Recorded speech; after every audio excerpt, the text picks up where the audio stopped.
Bridge specifically port connectivity खातीर बांदला। तो आज ब्रिज रेडी जाला। सो सगळो कार्गो आसा तो तेवटेंतल्यान व्हरचो हो आमचो फर्स्ट डिमांड आशिल्लो। सेकंडली तेवटेन व्हरता पसून आसतना आमचो वास्कोचोय गांधीनगर शांतीनगर तो सगळो भाग लागता, थंय सगळी रेजिडेंशियल एरिया आसा। सो आमी ताका सांगिल्लें की तुमचे कडल्यान फूल प्रूफ प्लॅन आमकां तुमी पोल्युशन स्टॉप कशें करतले हें आमी दी म्हणून सांगिल्लो। आमी तांच्या फाटल्यान उबे आसा आनी आमी फूल मुरगांव तालुक्याच्या लोकां फाटल्यान आसा।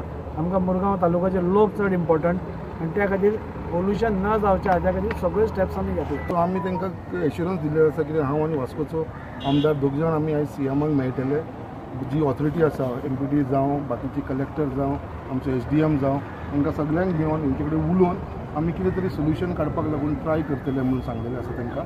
आनी त्या प्रमाणे आमी तेंचे कडेन टायम मागलेलो आसा, रिक्वेस्ट केलेलो कितें तुमी बाबा हे एज्युकेशन बंद करा म्हणून। बट तेंच्यांनी म्हणटलें तुमी पयलीं CMA कडेन उला आनी तेज्या उपरांत मागीर कितें तें डिसिजन आमी तुमकां सांगता म्हणून। जिंदाला कडेन मिटींग ऑलरेडी म्हजी जाल्लेली आसा आनी तांकां आमी सगळ्यांनी सांगलेलें आसा की हेन्सफोर्थ बाबा तुमी जर हांगा बिजनस करपाक सोदता जाल्यार हो बिजनस तुमकां ती डोम घालून तो तुमकां बिजनस करचो पडटलो। म्हटल्यार एक आमकां बरें दिसलें एट लास्ट आमच्या आमदारांक कळ्ळें आहा 6 दिसा तरी जावं म्हटल्यार कळ्ळें ते हांगा येयले। आमकां बरें दिसलें की ते आमच्या वांगडा येवन आमचो प्रॉब्लम सॉल्व करपाक रावला। आतां ते कितें म्हणटा आमचो जो प्रॉब्लम आहा न्हू आमचे कितें हे जे डिफिकल्टीज आहा ते CMA कडेन व्हरून मांडटा आनी ते कितें आहा ते सोल्युशन घेवन येता।